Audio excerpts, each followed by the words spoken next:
Hey there, friends! Welcome back to the channel, where we're all about living your best life, saving smart, and making every moment count, especially in those golden retirement years. If you're new here, I'm thrilled you're joining us. Today, we're tackling a topic that's close to the heart for so many of you. 7 things to stop buying after 65 to save money for retirement. Picture this. You're sipping coffee on your porch, watching the sunrise, knowing your savings are secure, and you're free to enjoy life without financial stress. That's the retirement dream, right? But too many of us are draining our nest eggs on things we just don't need anymore. So, let's fix that.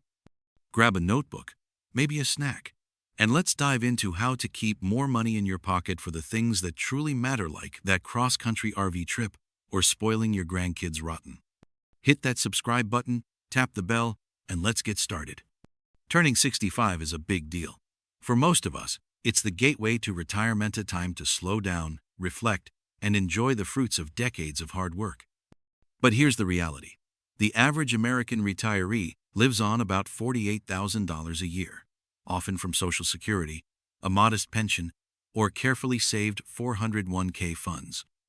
With healthcare costs rising and inflation nibbling at your savings, every single dollar matters. The good news? You can stretch your money further by cutting out expenses that no longer serve you. Today, we're breaking down 7 things you should stop buying after 65 to secure your financial future. These aren't just tips, they're game changers. Let's start with number 1. Number 1. Stop buying expensive life insurance policies. Let's talk life insurance. When you were 40, raising kids, paying a mortgage, or building a career, life insurance was your safety net. It ensured your family would be okay if something happened to you. But at 65, things have changed. Your kids are likely independent, your home might be paid off, and your spouse may have their own income or savings. Yet, so many retirees are still shelling out $400 to $600 a month for whole life or universal life policies premiums that can eat up $7,200 a year. Here's the deal. Life insurance is about protecting dependents. If you no longer have people relying on your income, those big policies might be overkill. For example, my friend Carol, who's 67, was paying $450 a month for a policy she'd had since her 30s. Her kids are grown, her house is paid off, and her husband has a pension. When she sat down with a financial advisor, she realized she didn't need it anymore. She canceled the policy and redirected that money to her savings. Now she's got an extra $5,400 a year for travel and hobbies. If you're worried about final expenses, like a funeral, which can cost $7,000 to $10,000, consider a small term life policy or a prepaid funeral plan. These can run as low as $30 to $50 a month, way less than those hefty premiums. Here's your action step. Call your insurance agent this week. Review your policy. Ask, who am I protecting, and is this still necessary? If the answer's unclear, a fee-only financial advisor can help you decide. That extra cash could mean more dinners out or a cozy nest egg for emergencies. Let's move to number 2. Number 2. Stop buying brand new cars. There's something magical about a shiny new car, isn't there? The fresh leather, the fancy tech, that new car smell. But at 65, buying a brand new car can be a financial misstep. The average new car in 2025 costs $48,500, and that's before taxes, registration, and insurance. Worse, it loses 20 to 30% of its value, up to $14,000 the second you drive it home. For retirees on a fixed income, that's a tough pill to swallow. Think about your driving habits now. Are you still commuting 50 miles a day? Probably not. Most retirees drive less, maybe to the grocery store, church, or to visit friends. The average retiree logs just 7,500 miles a year, half of what working folks drive. So why spend a fortune on a depreciating asset you don't fully use? Instead, opt for a certified pre-owned car. These are typically 1 to 3 years old, rigorously inspected, and come with extended warranties. You could snag a reliable sedan or SUV for $25,000 to $35,000, saving $10,000 or more. Take my neighbor Tom, who's 69. He was set on a new pickup truck price tag, $60,000. After some research, he bought a 2-year-old model with 15,000 miles for $42,000. Same bells and whistles, same towing power, but he saved $18,000. That money's now earning interest in his savings account. Here's a pro tip. Avoid financing if you can. Car loans come with interest rates averaging 6 to 8%, which can add thousands to your costs. Save up and pay cash for a used car to keep your budget intact.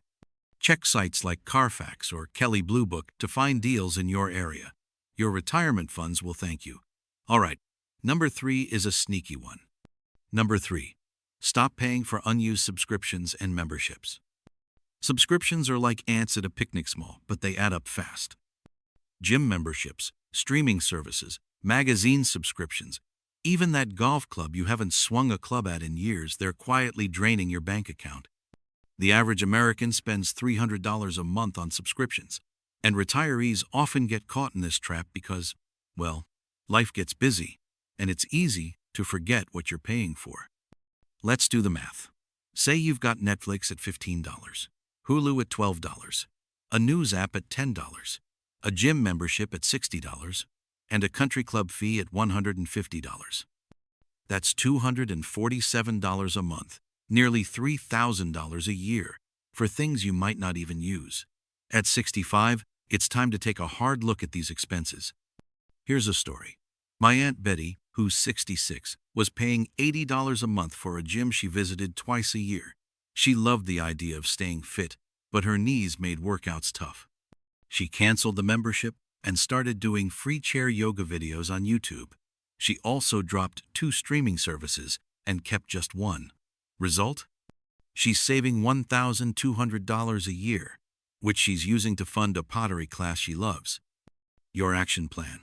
Pull up your bank and credit card statements. Highlight every recurring charge. For each one, ask, am I using this enough to justify the cost? If not, cancel it. Can't part with streaming? Share an account with family or pick one service. Swap gym memberships for community center classes or walks in your neighborhood park. If you're keeping subscriptions for the grandkids like Disney Plus, ask their parents to split the cost. You've earned the right to say, I'm on a fixed income. Let's keep going with number 4. Number 4. Stop buying designer clothes and luxury goods. Looking sharp in retirement is important, nobody's arguing that. But spending $250 on a designer jacket, $180 on shoes, or $400 on a handbag, that's a habit you can let go of after 65. Your lifestyle's likely shifted. You're not racing to impress colleagues or keep up with fashion trends. You're dressing for comfort, maybe golf games, or Sunday brunch with friends. So why pay premium prices for brand names?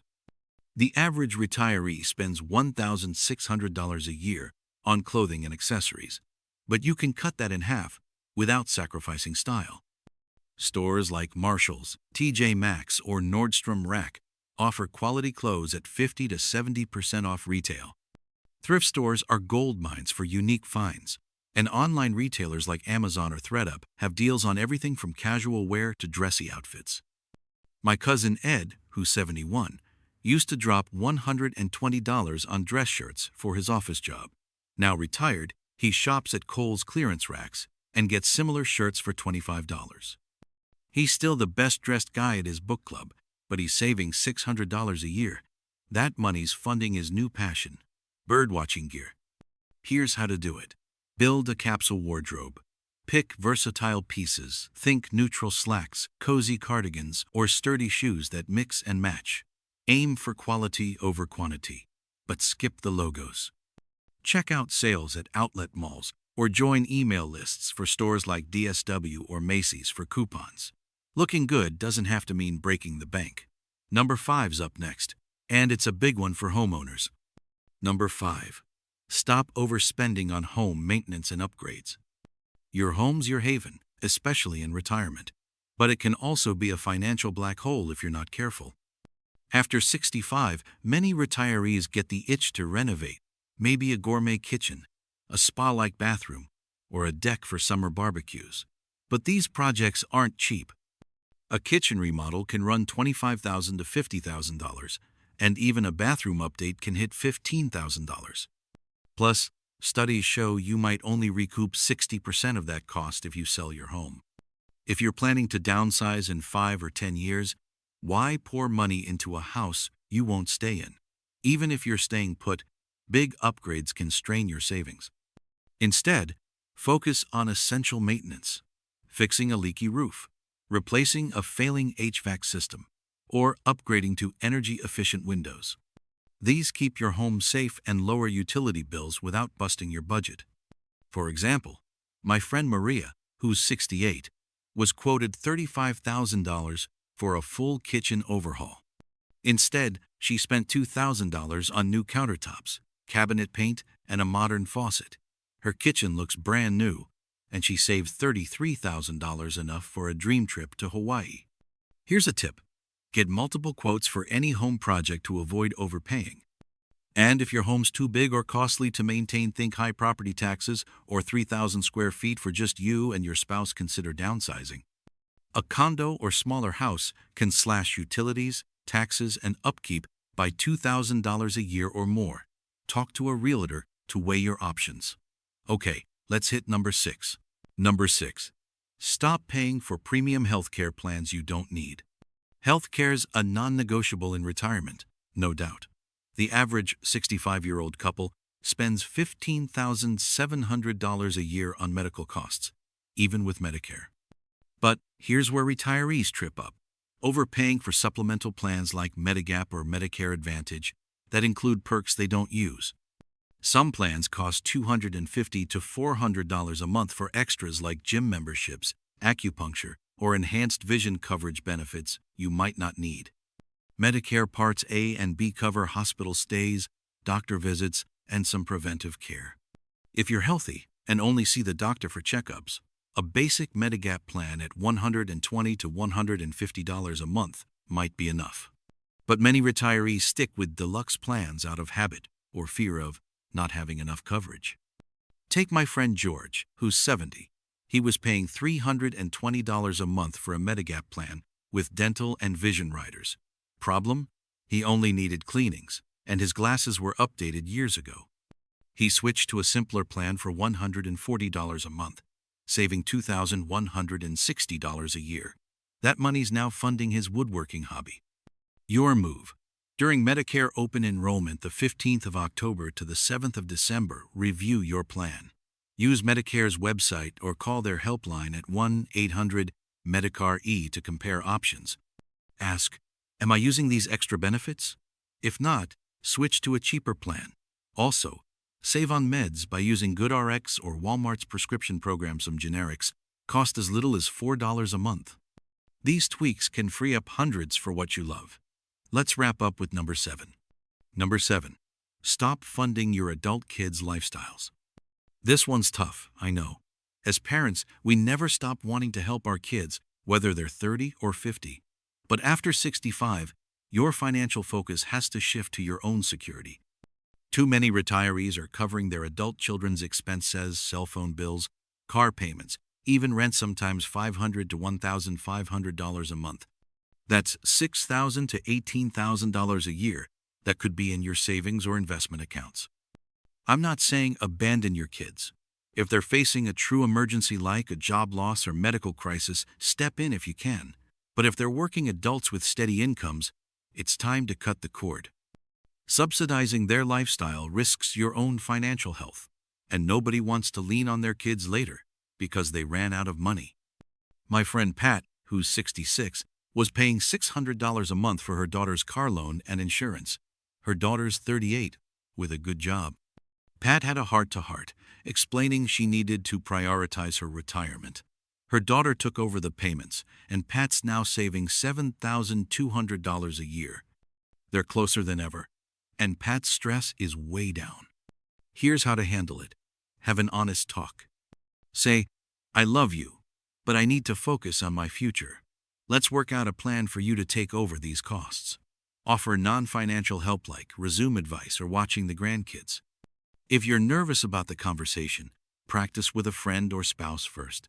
Setting boundaries isn't selfish, it's smart. There you have it, folks.